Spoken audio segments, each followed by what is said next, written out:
Welcome to Grace in the Grind, where we're here to empower, to encourage, and to equip the Christian entrepreneur to do all that God has called them to. And today I have my friend Jonathan Mast here.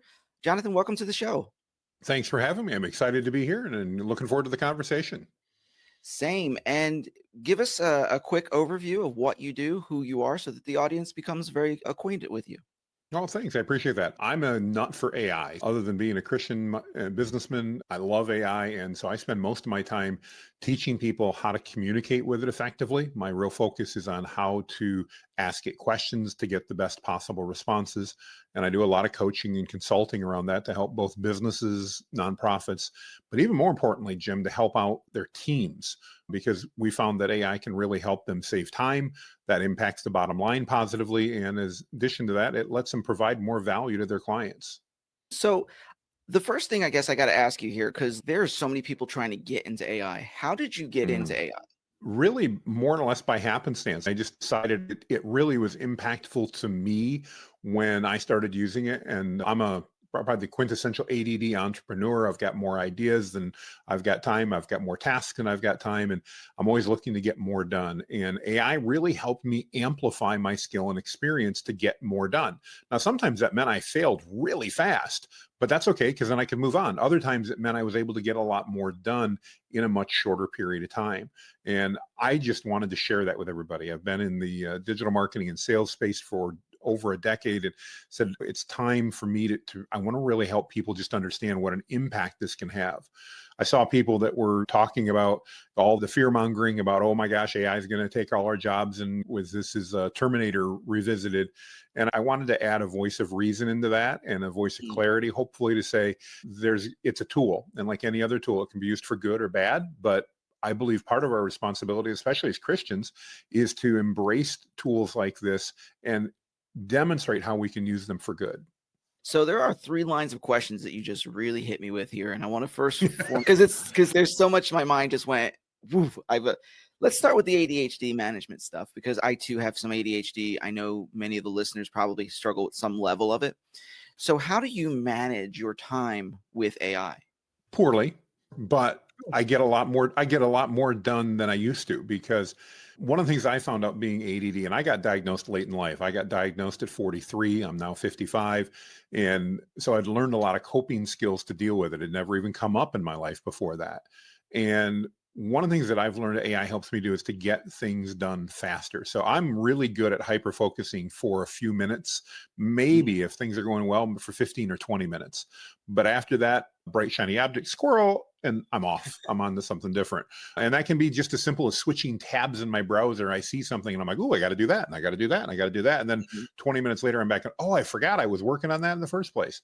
Happens to me all day long. But AI helps me get more done faster. It helps me, again, leverage that skill and experience that I've got, Jim, so that I can get more done in that 5 to 20 minute window that my brain has the capacity to focus.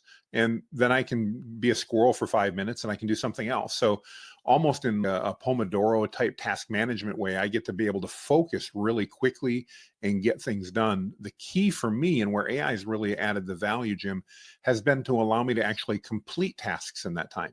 So I don't just work on a task for 20 or 25 minutes, then take a 5-minute break. I actually complete tasks, sometimes multiple tasks in that 25-minute period. And that has just been a total game changer for me. And yes, I do say that word. I know AI does too, but that's one of the phrases I use. And it really has changed my life for the better and allowed me to get a lot more done. So what's your favorite tool for the task completion? I'm a big proponent of using the basic tools. I recommend tools like ChatGPT and Claude and Perplexity. On the image side, I recommend tools like Midjourney and Flux. I am not one of these guys that's buying every new, latest and greatest AI tool that comes out. I bought a lot of them and I've tested a lot of them because I've got a large community and I share that information out with them. But the vast majority of the tools out there are based on either ChatGPT or Claude anyway. And so why not just use those and do that instead of trying to chase all these specialty tools that often are just really lipstick on top of that's a better user interface and oftentimes at a lot more money. Okay, so then let's switch our thoughts for a second, because this has been really good, and it really brings up something you said earlier about being Christian, helping Christians with the tools and Hmm. stuff like that. One of the things that I've seen in the Christian conversations has been oh, this is of the devil, or this is this, or this is this. And there's a lot of fear around Christians using AI. What would you Mhm. say to that? A hammer can be used to build a building, can be used to tear one down, it can be used to kill someone. The hammer itself is not evil. It's the way it's used. And I believe that exact same thing applies to AI. AI isn't inherently good or bad. It just exists. It's a tool that exists. I think those people that are afraid that AI is from the devil really don't understand what it is. AI is, it's really not even the right name for what we have right now. What we really have is predictive intelligence. We don't have artificial intelligence. Literally, it's predicting the next word that we're trying to do in most cases, or on an Mm. image generation. It's looking at its vast repository and trying to match the words that we used with the things in it that it understands in its library and create something unique based on that. It is not capable of doing anything on its own entirely. If I fire my computer up in the morning and I go, okay, let's see what ChatGPT is going to do today at 5 o'clock or 9 o'clock or whenever my day's done, it's not going to have done a single thing if I didn't ask it to.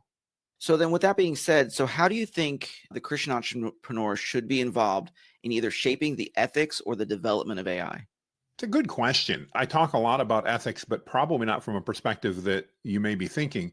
And that's it. I think there's a lot of people talking about AI ethics, and I think that's misplaced. And the reason I think it's misplaced is as a Christian business person, I need to have ethics in the way in which I conduct my life and my business. AI doesn't change that. AI doesn't necessarily have to have any impact on my ethics. It's another area of my business that I need to apply my ethics to. But AI in and of itself, if it's what's driving us to have that ethical conversation, Jim, then I'm Mm. going to challenge any business leader out there that they're too late to the game. In other words, you should have been having this conversation about ethics prior to AI. AI Mm. is just other ways for us to, again, implement our ethical practices and our ethical standards. So to me, that's a big part of it. On the implementation side, what should we be doing as business owners? I really believe, and one of my goals is we need to be helping our teams be more effective, not just using it ourselves, not trying to shortcut and find a way to take advantage of somebody. And certainly AI provides a lot of shortcuts in different areas. Some of them are good and some of them are bad. It's like anything else in life. But I think as Christian business people, we need to be looking at it as how can we leverage AI and how can we implement it within our teams in a way to provide more value? Because if we can help our teams, you and I are talking about it pre-call, none of us have more time than we do tasks to do. It just doesn't exist in today's world. But if we can help our teams find a little more time, maybe 30 minutes a day by using AI, that's 2.5 hours a week. That's going to be 10 hours every month. That means that's actually 3 extra work weeks every year. Now, Mm. if we run, assuming my math is right, and it may or may not be totally right, but that's about how it boils down. And that means that we can really do things to help make our employees and our team members' lives better. We can deliver more value to our clients, which we want to do. And along the way, we may actually be able to make a little more money as well. And again, that's okay. What's so cool about it is we can do all three of those with AI at the same time. So then this brings up another question for me. So with AI being developed at such a rapid pace, 5,000 things coming out new with AI just about every week, it feels like. How does a team stay relevant if you're trying to develop your team and integrate AI? How do they stay relevant without being overwhelmed? That's another great question. Literally, as we're recording this right now, OpenAI has a major announcement coming out of a bunch of new products that they're releasing. I'm not that worried that I'm missing it because most of it probably won't be quite ready to go anyway. But from a team perspective, focus on the basics. Don't get caught up, as I do as an AD entrepreneur, with every latest, greatest, bright, shiny object, because most of those don't matter today. They may matter down the road, but they don't matter today. Focus and look at your business and identify the areas in your business that can be automated, or I shouldn't say automated, that can be replicated. So if you've got a process that your team is doing and every day where they do that same thing, maybe AI can help them do that better. Maybe AI can help them do that in less time. Maybe we can add some automations in to literally help reduce that workload. Now, I know immediately people are probably thinking, oh, you're talking about getting rid of employees. No, I'm really not, because I don't believe most businesses are overstaffed. I believe most businesses are understaffed. And Mhm. I believe AI can help them increase again that level of both employee satisfaction as well as value they're delivering to their clients by focusing on the basics. Don't worry, if you're a business owner out there, don't worry about doing everything with AI that you can do, because you're going to fail. It's anything else. If I go on a diet, and I should always be on a diet of some sort, because that's one thing I need to work on. If I say, all right, I'm going to eat perfectly today, and I'm going to go to the gym today, and I'm going to do this today, and if I do too many things, guess what? I'm going to do it for 3 days, and then I'm going to fail, and I'm going to stop, and I'm going to give up. But if I say, all right, I'm going to change my eating habits, and I'm going to eat more healthily by doing the following 3 things, and I start implementing those, and I'm doing those consistently, a year down the road, I'm going to be further ahead, having focused on 3 or 4 basic items, than if I tried to do everything up front, because I'll likely continue to do those simple items on an ongoing basis and develop new habits. And I want to encourage people to do the same thing with AI. I want them to use it to help develop new habits that make their lives easier, better, while providing more value to their clients. So before we switch gears, because I want to ask some other questions. So let's future cast. So 3 to 5 years, what does AI look like for businesses in 3 to 5 years? Let me reassure everybody, it's not going to turn into the AI from Terminator. If you're old enough to remember the movie, and you may not be, Jim, but I know I am. Yeah, it's not Skynet. It's not going to be Skynet in 3 to 5 years. I actually don't believe it's ever going to get there. That's just me, but I just don't believe it. We're certainly not going to be there in 3 to 5 years. I think what we're going to see is we're going to continue to see the massive adaptation of AI in businesses. And so as a business leader today, I think we owe it to ourselves and our teams and our communities, our clients, to figure out how to use AI to do a better job, because if we don't, our competitors will. And I think 3 to 5 years down the road, you're going to see that from today, where best estimates say that about 15% of businesses are using AI on a regular and consistent basis, I think we'll be in 3 to 5 years probably more at the 85% rate, where about 85% of the businesses are using them on a regular, consistent, and effective basis. Well, thank you for that. And just as a side fun note, I may not look it, but I'm actually turning 47. So yeah, well, I've still got you beat by a few years. So you probably remember Terminator then. I do. I remember all of that coming out, Skynet and everything. I remember loving that show. And then there was a lot of other shows about the same time, which is, what was that one where it was a kid and the computer was trying to destroy the world? I think it was called War Games. One of my favorite. Love that movie. Yeah. And you get into these conversations because you've got iRobot, you've got by Seminoff and Will Smith, you got all these movies and cultural references of how AI is going to take over this planet and kill all of us, because according to AI, we're the plague on the planet. So it's understandable how the fear is there. And so what is one thing in that line of question, what is one thing for people who are maybe not as informed informationally, but maybe more informed culturally, where the movies and the books and stuff, what would you say to them to help them get over their fear? Yeah, that's an excellent point. I think I would point to a couple of key things that have happened in the last century or so. One was the internal combustion engine. When it came out, we had all kinds of people going, oh my gosh, it's going to ruin our economy and it's going to kill our jobs. And oh, this is going to be terrible. And it wasn't. Now, were there people that were displaced because of the internal combustion engine? Absolutely. There were jobs that were replaced, but those people got new jobs and they got new training and they upskilled, and that worked. The same thing happened when the PC came out. And I remember I was just getting into the workforce when typewriters were getting removed from desks and PCs were getting put on. And I remember people going, I'm going to keep my adding machine. I'm not using Lotus 123. And I'm going to keep my typewriter. I don't want to use that fancy word processor. And for a couple of years, that worked fine. But if you walk into the average office today or the average home office, I would challenge that less than 1 in 1,000 would have a typewriter on their desk. They're going to have a computer, because that's become standard place. And it hasn't replaced all of us. It hasn't caused us all to lose our jobs. In fact, it's allowed many of us to increase our standard of living by embracing that. And then the third one would be the internet. Right around the late 90s, the internet came out, and there were plenty of naysayers going, oh my gosh, this is going to ruin society. It's going to kill us all. We're all going to die. And of course, I'm exaggerating, but there were a lot of naysayers out there that thought this was the end. There were even a lot of Christians that said the internet was evil. It was from the devil, because you could look at porn and things like that. And you can. Again, the internet's not good or bad. It's a tool.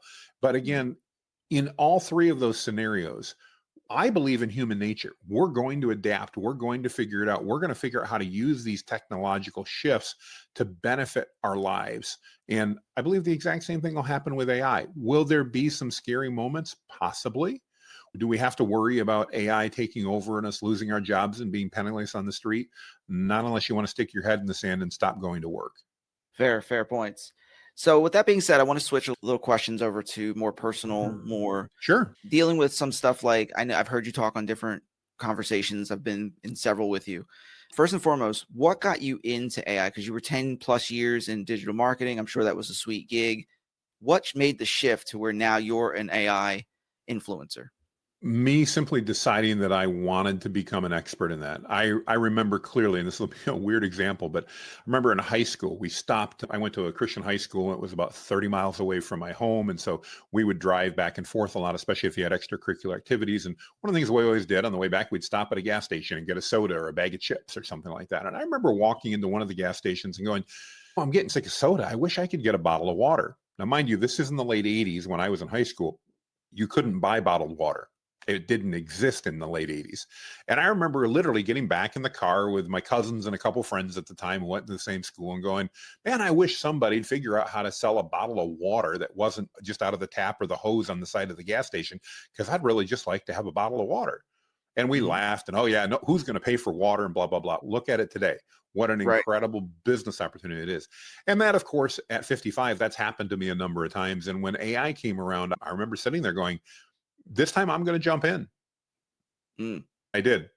I'm self-taught. I have not taken any university courses or anything to learn AI. In fact, while I don't have any problem with universities, most of them are not in a position to train people on AI because, as you mentioned earlier, AI is changing so fast and so Yeah. rapidly, they can't keep up. I just spoke to a group of universities last 2 weeks ago, and they literally can't keep up. They can't figure out because their systems are not designed to work that fast. And Right. a course that they designed today to teach next semester will be outdated before Christmas, before that course even starts. And Mhm. that's just, they can't, I don't say they can't, they'll figure it out. But as of Right. this moment, that's not the place to learn it. So I believed AI was a great tool. I dove in, I taught myself. I've created literally tens of thousands of prompts. I've failed a gazillion times when it's come to AI, but I've also Mhm. succeeded in a lot of areas by figuring out how to communicate with it, how to get it to do the things that I want, and how to leverage it as a tool for my business and for my life, and even for me to help communicate with my grandkids. So what kind of fear were you facing when you jumped, or was it just super excitement? Oh Feeling yeah, I'm definitely fairly risk tolerant, so I didn't really have any fear at all. It was, I mean, I figured the worst thing that was going to happen is I was going to be wrong, but I just, that never even entered my mind at that point. Not that I was trying to be arrogant, but I Mhm. saw AI as this next major tectonic technological shift that we were going to go through, much like the Industrial Revolution, much like when the internet came on, when the PC was put on the desk, those same things that we talked about. Right. And I just wanted to add value. One of the things I've learned over my career is that I didn't want to sell. I wanted to help people out. That's just my heart. I wanted to add value. And I believed, and this was a great opportunity for me to find out, that if I just went out and added enough value to people's lives by teaching them, that some of those people would go, hey, Jonathan, that free stuff you're giving away is so good. Could we hire you to help us out? Mhm. And I've been blessed beyond measure. That has worked out incredibly well. And that's exactly what's happened. Just over a year ago in August of 2024, or 2023, I'm sorry, nobody knew me as an expert in AI because I wasn't. Right. Now we are in December as we're recording this in 2024. So let's see, September, October, November, we're 16 months later. And I'm just absolutely humbled to be able to say that now I get people reaching out to me literally every day to talk about AI, to teach Mhm. them, to work with them and things like that. And I Yeah. hope and believe it's because of that servant heart that I had to just say, let me teach you how to use it, and the blessings that have come from that. Yeah, absolutely. And you've been a blessing because I've been, like I said, I've been part of your courses and some of them, and just man, I've been blown away because I want to learn the depths of AI as well. And for the listener out there, just realize, and I'm going to put this all in the show notes, some of the things all the things we talked about, but like his Facebook group just went north of 250,000 people. Like, Yeah. my goodness, people want it. And this man, Jonathan, is amazing at it. The Well, thank listener, you. check the show notes, click the links, go check them out. You'll have it all in there, and we'll talk about it in a second. I do want to ask a question, which I find fascinating because when I was on a webinar, I was actually 2 or 3 webinars with you now, you had mentioned an incarceration. Yeah. And one of the things that really just intrigued me, and a question that really came from that is, how is your thinking and your faith in what you do now shaped in that time? It's a good question. For those that may not know, I call it my federally mandated sabbatical. Most people refer to it as prison. And I spent 3 years there because I screwed up. My screw up was telling some lies and getting associating with a bunch of people that I shouldn't have. And that got me in a bunch of trouble. And that was a real challenge at first because I had actually stepped up. I don't want to say stepped away. I hadn't stopped believing in God or anything like that, but I'd stepped away from the church. I wasn't attending church. I wasn't involved in anything. I was just definitely doing it's a me and God thing and I'll be fine. Until I met my wife, which was about a year prior to me getting in all this trouble. And then we rededicated our lives to Christ, got baptized again as adults, and said, hey, we've screwed up majorly. I was in my early 30s. It's time to go ahead. And by the way, this was before the incarceration. It was time for me to recommit my life to Christ. And so we did. And as I think happens a lot of times with people, just when we recommit our lives to Christ, the devil gets involved, and not to preach, but all of a sudden starts going, oh crap, we're going to lose this guy. We got to cause some trouble in his life and mess things up. And that's what it seemed like. I rededicated my life to Christ, and all of a sudden the FBI is knocking on my door, and I've got problems. And again, legitimate stuff that I'd screwed up on. I'm not trying to say I didn't deserve anything. But through that all, I really clung to the verse in James where it talks about consider these trials pure joy. And I'm going to paraphrase because God is turning you into the person he needs you to be. And I realized at that time, somehow the Holy Spirit was able to help me realize that I wasn't who God needed me to serve him. And I'm still not there for the record, but I'm a lot closer today than I was then. I probably just realize how much further away I am because it seems like the closer I get to God, the further away I realize that I really am. And when I thought, hey, it's just me and God and we're good, I thought I was doing a pretty good job. Now that I look back and go, oh my goodness, Jonathan, you were such an idiot. But that incarceration really taught me to rely on God, and events surrounding that and everything else really taught me just to have faith, to say, okay, God is in control. I need to do the things that I can do, and I need to be focused on doing what's right. A big part of that for me had been integrity. I grew up in a family where integrity was, I'm not going to say we were ever encouraged to lie, but you played loose with the truth as long as you didn't feel it was going to hurt anybody. And that was considered totally acceptable. And again, I take responsibility for my actions. I'm the one who told the lie. I'm the one that got in trouble.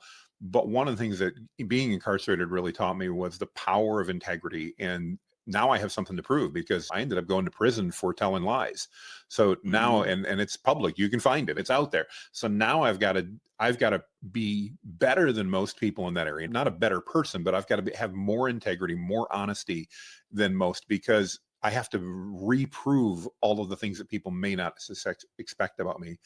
And what I've seen through that is just by focusing on God and focusing on truth through that, whether that's in my faith or in my business or in my family, it has really just provided an incredible amount of blessings. Not everything's been great. We've had our ups and downs like everybody. Overall, my life is so much better than it ever was prior to that. Amen. I appreciate that. So with us landing this plane on the show for the day, I usually do a segment that's called #WisdomBomb. And for the listeners previously, that I do that just about daily on my Facebook. So please follow that Lead with Jim if you want daily wisdom from my life experience and what I've been through. I always ask the guest, give us a wisdom bomb that can take us out so somebody can say, it's like a portable truth, and somebody can go, okay, I love that. So what would be your wisdom bomb? It's an old one, but I think it's one that I really try to live by every day. Life is 10% of what happens to you and 90% of what you make it. We have the choice to decide whether our life is good or bad, and it's up to us to make that decision. Perfect. And how does everybody find you, Jonathan? Go to jonathanmast.com/linktree. Got all my connections, every way to get a hold of me right there. So just my name /linktree. Thank you, sir. And to the listener making it this far, just remember, I'm going to put everything in the show notes to make it easy, make it clickable for you so you can go in there. I highly encourage you, get connected, because AI is the wave of the future. And with a man of faith who is an expert and an influencer in AI and just a man of integrity, this is a guy you want to be connected with. So with that being said, Jonathan, thank you for being on the show. I really appreciate your time. Thank you, Jim. Love being here. Yeah, and then for the listener, just remember, we're here to encourage you, to equip you, and to empower you. We're here to help you do all that God's called you to in whatever area that he's called you to get over the fear and to actually take action. So thanks for listening to the show. Remember to take a second to hit a review down there for us if you really appreciated the show, and then go ahead and on to the next episode or an episode you missed. This has been Grace in the Grind. Whether you're a Christian leader looking for guidance or an entrepreneur seeking inspiration, it's Jim's passion to equip and encourage you. Make sure to check out Jim's solo episodes, where he shares practical leadership insights grounded in a biblical perspective. We hope you've enjoyed the show. If you did, make sure to like, rate, and review. And we'll be back soon. But in the meantime, find us on social media at Lead with Jim. And you can also hit the website at www.leadwithjim.com. Take care of yourself, and we'll see you next time on Grace in the Grind.